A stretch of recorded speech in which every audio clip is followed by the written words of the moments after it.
আসসালামু আলাইকুম। আলহামদুলিল্লাহ, রাত পোহালেই কোরবানির ঈদ। ঈদের জন্যে আমাদের ঈদগাহর মাঠটা আমরা প্রস্তুত করতেছিলাম। যেহেতু ঝড় বৃষ্টির দিন, আজকে সকালবেলাও প্রচণ্ড ঝড় হয়েছে।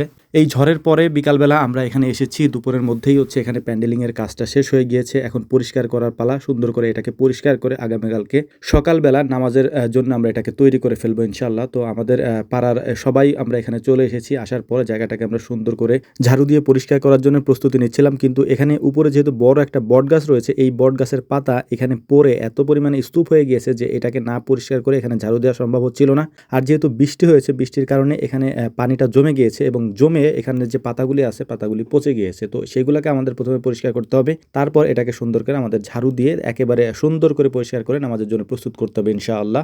আজকে একেবারে সকালবেলায় প্রচণ্ড পরিমাণে বৃষ্টি হয়েছে, এর পাশাপাশি ঝড় হয়েছে, যে কারণেই হচ্ছে যে এখানে যে ময়লা আবর্জনাগুলি ছিল এইগুলো একবারে মানে পচে গলে একবারে নষ্ট হয়ে গেছে। তো এইগুলো পরিষ্কার করতে আমাদের সময় লাগবে। আমরা অনেক লোকজন একসাথে এসেছি, যেহেতু আমাদের পাড়ার সমস্ত ছেলেপেলে যারা আছে, ছোট ভাই বড় ভাই সবাই আসছে, কারণ ঈদের ছুটি সবাই বাড়িতে।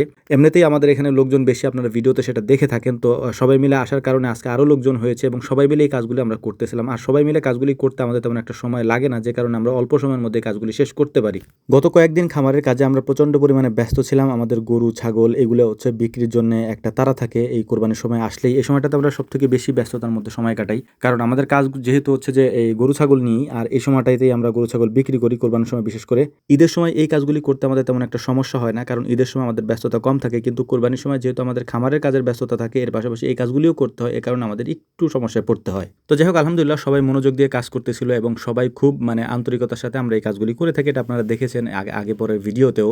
এবং আমাদের এখানে প্রায় 3টা পাড়ার লোক একসাথে আমরা ঈদের সালাত আদায় করি আলহামদুলিল্লাহ। তো এই জন্য জায়গাটা আমাদের একটু বড়, আর উপরে আমরা ত্রিপল দিতে পারতাম, কিন্তু আজকে সকালবেলা বিশেষ করে যে ঝড় হয়েছে, এখানে বিভিন্ন জায়গায় যারা ত্রিপল দিয়ে করেছিল সমস্যাটা ভেঙে চুরে একবারে, কারণ ওইভাবে করলে তো আর তাৎক্ষণিকভাবে করা যায় না, ওটা করতে 4-5 দিন সময় লাগে, বা তারও আগে থেকে নিয়ে ওই বাঁশগুলো বাঁধা লাগে, তারপর যে আস্তে আস্তে করে এটাকে তৈরি করতে হয়। এবং এই 4-5 দিন বা 6-7 দিনের পরিশ্রম একদিন ঝড় হইলেই একেবারে উড়ে যায় আর কি। এ কারণে আমরা ওইটা করি নাই, যেহেতু এখন এই মৌসুমটা বিশেষ করে ঝড় বৃষ্টির মৌসুম, এ কারণে আমরা এই কাজটা করি নাই। তো যাই হোক, আলহামদুলিল্লাহ মোটামুটি আমাদের এখানকার কাজকর্ম কমপ্লিট হয়ে গিয়েছে। এটাকে পরিষ্কার করে আমরা রেখে গিয়েছি। ইনশাআল্লাহ আগামীকালকে সকালে এসে আমরা এখানে ত্রিপল বিছিয়ে দিব, তারপর সালাত আদায় করব। এটা করার পর বাইরে যে জায়গাটা ছিল রাস্তাটা, ওইটা আমরা পরিষ্কার করে নিচ্ছিলাম, যেহেতু এখান দিয়ে মানুষ চলাচল করবে বা হাঁটাচলা করবে। এই জায়গাটাকে আমরা সুন্দর করে পরিষ্কার করে নিচ্ছিলাম। সবাই হাতে হাতে কাজগুলো করার কারণে অল্প সময়ের মধ্যে কাজগুলি শেষ হয়ে যায় আলহামদুলিল্লাহ। তো এই কাজগুলি করার পর জায়গাটা খুব সুন্দর হয়ে গেছে, এখন দেখা যাচ্ছে যেটা ভিডিওতে।